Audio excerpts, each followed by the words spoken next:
0000, Dover Air Force Base, Delaware, 6 a.m. on a January morning in 1970.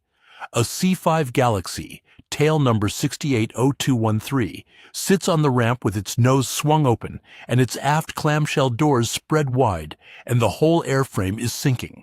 68 hydraulic actuators drive the kneeling sequence, lowering 28 wheels and 265,000 pounds of empty aircraft until the cargo floor sits truck bed height off the frozen concrete. The largest airplane in the Western world genuflects to accept its load. If you served with this bird, flew it, loaded it, cursed it on a 3 a.m. ramp in Rhine-Main, or Dhahran or Bagram, hit subscribe and drop your story in the comments. Like this video so it reaches the crew chiefs and loadmasters who kept these things in the air when nobody thought they could. Lockheed built the C-5 to carry anything the Army owned: 2 M60 tanks, a pair of CH-47 helicopters with rotors folded, 6 Greyhound buses, if you felt like it.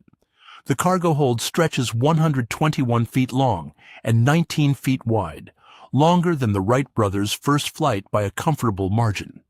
General Howell Estes, who ran Military Airlift Command, called it the machine that makes a 6,000-mile ocean into a highway. He meant it literally.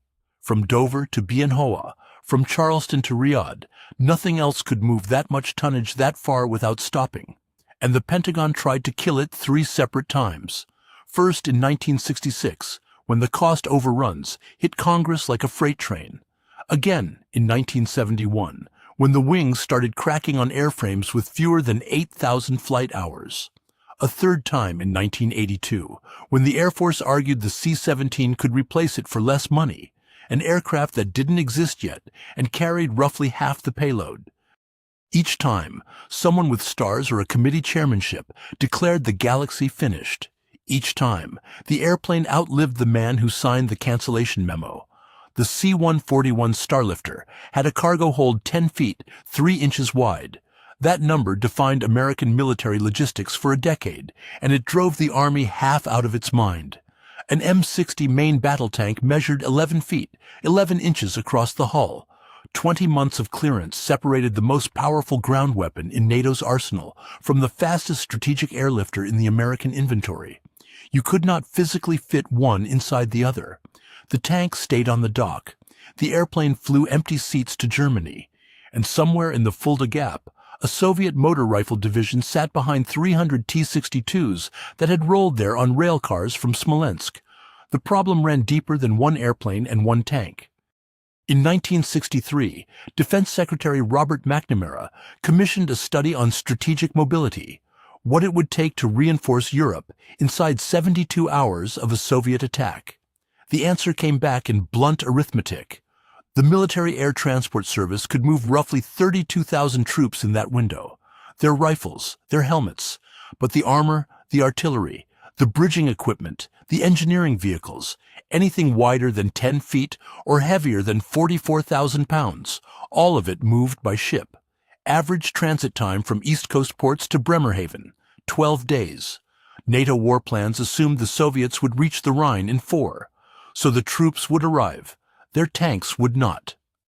General M1 Abrams, then a 3-star running Army V Corps in Germany, the same Abrams who'd punched through to Bastogne with his Shermans in December of '44, put it plainly in a briefing to the Joint Chiefs. We are building a force that can get to the fight on time and die there because we cannot bring what it needs to survive. The transcript of that briefing carries a handwritten note in the margin. Sources conflict on who wrote it. The words read, "He's right."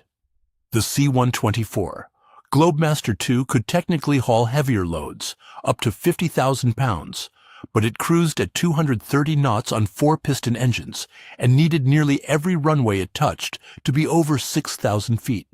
By the mid-60s, Globemaster airframes averaged 15 years of hard service.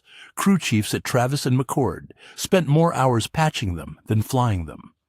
One maintenance officer at the 63rd Troop Carrier Wing described his fleet in a 1964 readiness report as fatigue critical and structurally optimistic. That phrase sticks with me more than it probably should. Structurally optimistic, like the airplane itself, had decided to believe it could hold together for one more flight. There's something almost human about that, and something deeply irresponsible about asking air crews to share the optimism. McNamara's study had identified the gap precisely. The United States could project infantry power across an ocean in 3 days. It could project armored power across an ocean in 2 weeks. The difference between those numbers represented the difference between reinforcing NATO and attending its funeral. The math was obvious to anyone with stars on his shoulders, but no existing airframe, nothing flying, nothing on any drawing board at Douglas or Boeing or Convair could close it. Lockheed's engineers in Marietta, Georgia, thought they could build something that would. They called the proposal the CX-HLS, Cargo Experimental, Heavy Logistics System. The airplane they had in mind would need to carry 250,000 pounds across 3,000 nautical miles, land on a dirt strip, and kneel. Nobody in Washington believed them. "We're going to build the biggest goddamn airplane anybody's ever seen," Dan Houghton told his board of directors in Burbank in the spring of 1965. Houghton ran Lockheed. He had a Georgian drawl and a gambler's appetite for risk, and he meant every word. The CX-HLS competition came down to 3 companies. Boeing proposed a swing-wing design, elegant, ambitious, expensive. Douglas offered a conventional layout with modest risk. Lockheed's Marietta team, led by Chief Engineer Willis Hawkins, went straight at the requirement with something no one had attempted, a drive-through fuselage. The nose would hinge upward. The tail would split into clamshell doors. A vehicle could roll in one end, ride across an ocean at 500 knots, and roll out the other without ever turning around. The cargo floor sat just 46 inches off the ground when the landing gear kneeled, low enough to back a flatbed truck underneath without a ramp. Hawkins called the configuration a warehouse with wings. The Air Force Evaluation Board called it the lowest risk proposal. In September of 1965, Lockheed won the contract at a fixed price of $3.4 billion for 115 aircraft. The number was a lie almost immediately. Lockheed had underbid by roughly $2 billion. Houghton knew it before ink dried on the contract. The TF-39 engines from General Electric, the first high-bypass turbofans ever built for military use, each producing 41,000 pounds of thrust, ran behind schedule and over budget. The 28-wheel landing gear system, designed to spread the Galaxy's loaded weight across soft airstrips, required titanium forgings that American mills could barely produce at volume. Subcontractor costs ballooned. By 1968, Lockheed's Marietta plant employed over 25,000 workers on the C-5 line alone, and the company hemorrhaged cash at a rate that threatened its survival. Senator William Proxmire of Wisconsin held hearings. The word he used, repeatedly publicly on the Senate floor, was scandal. The Air Force cut the buy from 115 airframes to 81. Lockheed absorbed a loss of $200 million, the largest defense contract write-off in American history to that point. Houghton kept the program alive through sheer political will and a personal relationship with Secretary of Defense Melvin Laird that his critics called inappropriate and his allies called necessary. Then the wings cracked. Static fatigue tests in 1969 revealed stress fractures in the wing box at loads well below the design limit. The Air Force imposed a flight restriction, 80% of maximum gross weight. The airplane built to carry 250,000 pounds could safely carry 200,000. Lockheed's engineers traced the failure to a manufacturing shortcut. Certain wing skin panels machined thinner than specification to save weight. The file doesn't say who authorized the change. Every magazine and newspaper in the country ran the same headline in different words. The Galaxy could not carry what it promised. Proxmire called it the most expensive mistake in Pentagon history. He had a point. The cracked, restricted, over-budget airplane saved Israel. October 6, 1973. Egypt and Syria attacked on Yom Kippur. Within 48 hours, the Israeli Defense Forces had lost 500 tanks and 49 aircraft. Prime Minister Golda Meir reportedly told her ambassador in Washington that Israel faced destruction. President Nixon ordered an immediate resupply. The operation got a name, Nickel Grass. C-141s launched first from Dover. loaded with ammunition and spare parts. They performed exactly as designed, fast, reliable, limited. But the items Israel needed most would not fit through their doors.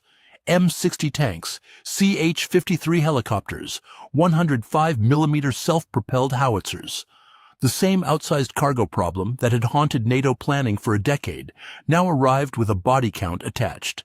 Loadmasters at Dover's 436th Military Airlift Wing stood on the ramp in the dark, jet exhaust mixing with the smell of hydraulic fluid and cold Delaware rain, chaining down equipment that only one airframe in the American inventory could swallow. Colonel Robert Basley, who commanded the C-5 squadron during the first wave, told a debriefer afterward, "We loaded 2 Sheridans and a pallet of Tau missiles in 47 minutes. The Starlifter guys just watched." The Soviet Union noticed. Moscow had begun its own airlift to Egypt and Syria, using Antonov AN-12s and AN-22s, capable transports, but the AN-22 carried roughly half the C-5's payload.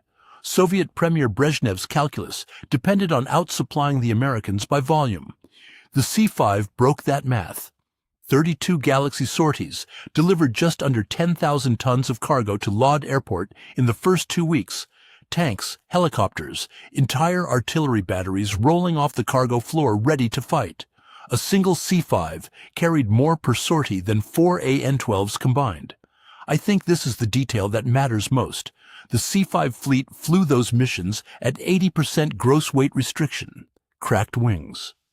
The airplane Congress wanted dead, built by a company bleeding money, limited by its own structural failures, and nothing else on Earth could have done what it did over those 13 days. The Israeli counteroffensive across the Suez began October 15th. It crossed on American bridges carried in American Galaxies. 17 years after Nickel Grass, at 2 a.m. on August 8, 1990, the first C-5 out of Charleston rolled onto the taxiway with 2 M1 Abrams tanks chained to its cargo floor. Destination: Dhahran, Saudi Arabia. Saddam Hussein's Republican Guard had crossed into Kuwait 60 hours earlier, and the nearest American armored unit sat 4,000 miles away in Georgia. Desert Shield moved more tonnage by air than any operation in history. The C-17 didn't exist yet. The first Globemaster III wouldn't fly until 1991. The C-141 remained 10 feet, 3 inches wide, so the Galaxy carried what nothing else could. Patriot missile batteries, M2 Bradley fighting vehicles, mobile surgical hospitals, the Army's tactical satellite communications terminals, each one the size of a shipping container. In the first 30 days, C-5s flew 562 sorties into Saudi Arabia and delivered over 72,000 tons of outsized cargo. General Hansford Johnson, commander of Military Airlift Command, told the Senate Armed Services Committee, "Without the C-5, Desert Shield takes 90 days instead of 30. There is no substitute aircraft." The re-wing program had made this possible. Between 1982 and 1987, Lockheed replaced the wings on every C-5A in the fleet, all 77 surviving airframes. New wing boxes, thicker skin panels, redesigned fuel tanks, reworked pylons. Cost $1.6 billion. The flight restriction lifted. The Galaxy could finally carry its full design load of 261,000 pounds. The airplane Senator Proxmire declared dead in 1970 became, 12 years later, the airplane it had always promised to be. Afghanistan added another chapter. After September 11, 2001, C-5s hauled CH-47 Chinooks into Karshi-Khanabad, Uzbekistan. Rotors folded, fuselages riding the cargo floor like sedated animals. No other Western airlifter could swallow a Chinook whole. The missions into K2 required approaches over the Himalayas at night, crews threading through mountain passes at altitudes where the Galaxy's pressurization system earned its keep. By 2006, C-5s had accumulated more than 3.8 million flight hours across the fleet.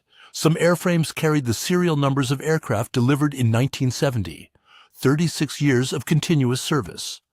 Cracked wings, congressional hearings, a near bankruptcy, a company that bet everything on size, and the airplane just kept showing up at the one moment when nothing else would fit through the door. The patch on a C-5 crew chief's sleeve at Dover shows a grinning skeleton riding a whale with wings. Underneath, 4 letters, Fred.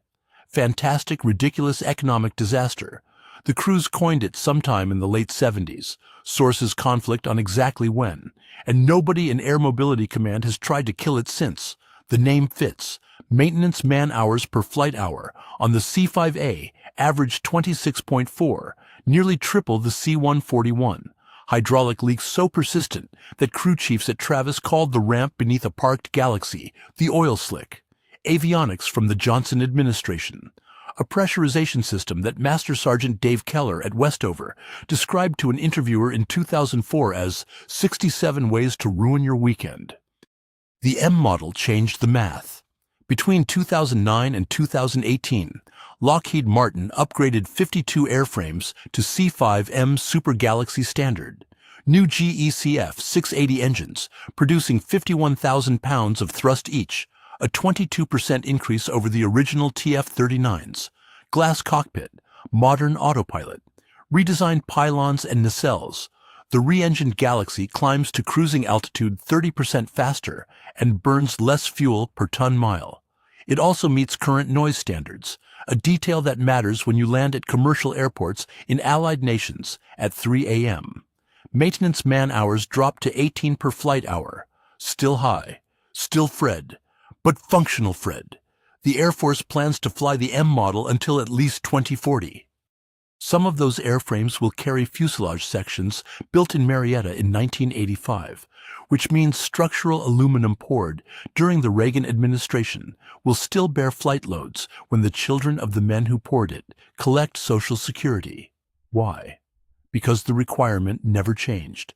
Outsized cargo still exists. The Army still fields tanks, bridge launchers, self-propelled howitzers, radar arrays that won't fit in a C-17. The C-5 remains the only American airlifter that can carry every piece of combat equipment in the Department of Defense inventory. Every single one.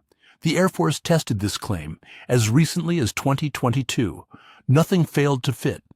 Proxmire died in 2005. Houghton died in 1987. Willis Hawkins lived until 2004, long enough to watch his warehouse with wings haul Chinooks into Central Asia. The airplane outlasted all of them. On the morning I finished writing this, the Air Mobility Command Daily Operations Summary listed 2 C-5Ms outbound from Dover, 1 to Ramstein, 1 to Incirlik. Cargo manifests classified, crew names not released. The summary logged each flight under the standard mission-capable code and noted estimated time of arrival in Zulu. The next line listed 2 more sorties, scheduled for the following day.